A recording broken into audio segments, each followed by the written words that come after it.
एक पाल में मैंने सूरज के ब्लैक स्पॉट को CHUA और जलने की बजाय मैं सूरज देवता बन गया। एक्सट्रीम रोशनी और गर्मी मेरे अंदर से निकली और मैं दुनिया का दूसरा सूरज बन गया। मेरी यंग एट्रीब्यूट सकारात्मक शक्ति वाली तलवार इतनी गर्म है कि जिस चीज को छू ले वो राख बन जाती है। परंतु मेरे रीबर्थ के पहले ही दिन मेरी कॉलेज की मशहूर गर्लफ्रेंड छू किंगली ने सबके सामने मुझे छोड़ दिया, क्योंकि उसने टॉप यूनिवर्सिटी में एडमिशन ले लिया और थर्ड रेट कॉलेज में भी फेल होने वाले मुझ जैसे को वो नजरअंदाज करने लगी। उस लगता था कि अब हम अलग दुनिया के लोग हैं।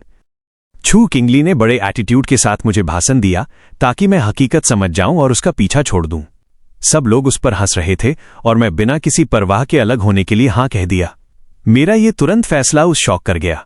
जब मैं मुड़कर जाने लगा तो उससे अपमान महसूस हुआ और उसने मुझे रोकना चाहा। मैंने उसकी तरफ देखा और पूछा, और क्या काम है?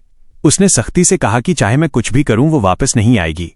मैंने यूज कुछ देर देखा और सिर्फ 4 शब्द कहे, ज्यादा नखरे मत करो, बिहेव योरसेल्फ। ये सुनकर वो चुप हो गई और उसका चेहरा शर्म से लाल हो गया। मुझे तो हंसी ए रही थी। छू किंगली और ये सब लोग जानते ही नहीं हेन की क्या होने वाला है। 1 साल में ये दुनिया स्पिरिट एनर्जी से भर जाएगी और सब कुछ बदल जाएगा। पैसा, पढ़ाई, स्टेटस, मायने सब बेमायने हो जाएंगे। ताकत ही सब कुछ होगी। पिछले जन्म में मैं आम इंसान था, मुश्किल से जीता था और म्यूटेंट जानवरों ने कई शहरों को बर्बाद कर दिया था। मैं उनके शिकार से बच नहीं पाया और उनके मुंह में डर से मर गया। ठंडी और मायूसी में मेरा बदला लेने का जुनून हद से ज्यादा बढ़ गया और तभी मेन यूनिवर्सेस अल्टीमेट सिस्टम से बिंद हो गया। इस सिस्टम में कॉस्मोस का सबसे एडवांस्ड एल्गोरिदम है और ये मेरे टच से नई कल्टीवेशन टेक्निक्स बना सकता है। इसने मुझे स्पिरिट एनर्जी के वापस आने से 1 साल पहले रीबर्थ दिया। अभी ज्यादा लोग स्पिरिट एनर्जी के बारे में नहीं जानते और मुझे इस मौके का फायदा उठाना है। मेन यूनिवर्सिटी के पास गया। वहां बड़ी गर्मी और तेज धूप थी। जब मैंने तेज धूप को छुआ, टॉ सिस्टम ने डिटेक्ट किया। यांग एट्रीब्यूट की वाइब्रेशन डिटेक्ट हुई। यांग एट्रीब्यूट डेटा टेम्पलेट अनलॉक किया। जैसे हाई टेम्पलेट अनलॉक हुआ, तेज सुनहरी रोशनी ने मुझे घेरना शुरू कर दिया और मेरे अंदर से आग निकलने लगी। ये दर्दनाक था। सिस्टम ने अनाउंसमेंट किया, कोडिंग सक्सेसफुल। आपको यांग एट्रीब्यूट कल्टीवेशन टेक्निक गोल्डन यांग ब्रीदिंग मेथड मिली है। कुछ देर बाद यूनिवर्सिटी के दूसरे गेट पर मेरी एक्स गर्लफ्रेंड छू किंगली आई। उसका खूबसूरत चेहरा देखकर कई सीनियर उसके पास आना चाहते थे, पर उस कोई इंटरेस्ट नहीं था। और तभी मेरे पास से एक तेज रोशनी का पिलर निकला। यूनिवर्सिटी में अनाउंसमेंट हुआ कि नॉर्थ गेट की तरफ मत जाओ। छू किंगली चिंतित हो गई और वार्निंग को इग्नोर कर दिया। मेन गोल्डन यांग ब्रीदिंग मेथड से धूप को एब्जॉर्ब करके शुद्धि कर रहा था। इस टेक्निक से अग्नि को कंसंट्रेट करके शरीर को मजबूत किया जा सकता है। मेरे शुद्धिकरण के बाद मुझे 50 कोडिंग पॉइंट्स मिले।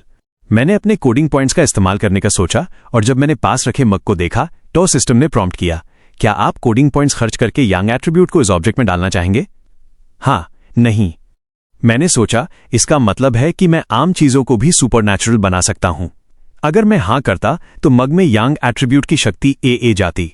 मैं इन पॉइंट्स को अपनी खानदानी तलवार में डालना चाहता था ताकि वो मेरी पर्सनल वेपन बन जाए।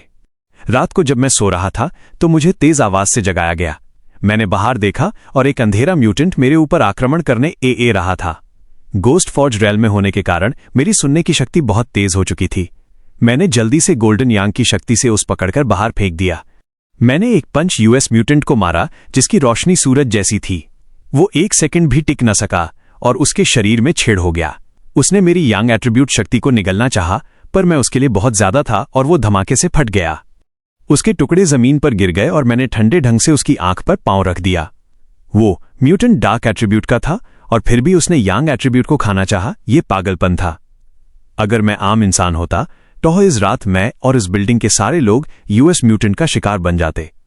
इससे मेरा निर्णय और मजबूत हो गया कि ज्यादा से ज्यादा टेक्निक्स कलेक्ट करनी है। मेरे जाने के तुरंत बाद वो यूनिफॉर्म वाली लड़की आई। वो शॉक्ड थी क्योंकि म्यूटेंट सिर्फ टुकड़ों में था। उसको डार्क एट्रीब्यूट एनर्जी को कलेक्ट करना था, पर उस मेरे यांग एट्रीब्यूट की एनर्जी मिली जिससे उसका हाथ जल गया। उसने रियलाइज किया कि ये वही एनर्जी थी जो उसने यूनिवर्सिटी के पास डिटेक्ट की थी। अर्ली स्पिरिट एनर्जी रिवाइवल के दौरान यांग एट्रीब्यूट जैसी अल्टीमेट एट्रीब्यूट बहुत रेयर है, पंडा से भी ज्यादा। उसने तुरंत अपने सीनियर को इन्फॉर्म किया। सीनियर ने तुरंत ऑर्डर दिया कि यूएस टैलेंट वाले शख्स को ढूंढो और किसी भी कीमत पर ऑर्गेनाइजेशन में शामिल करो।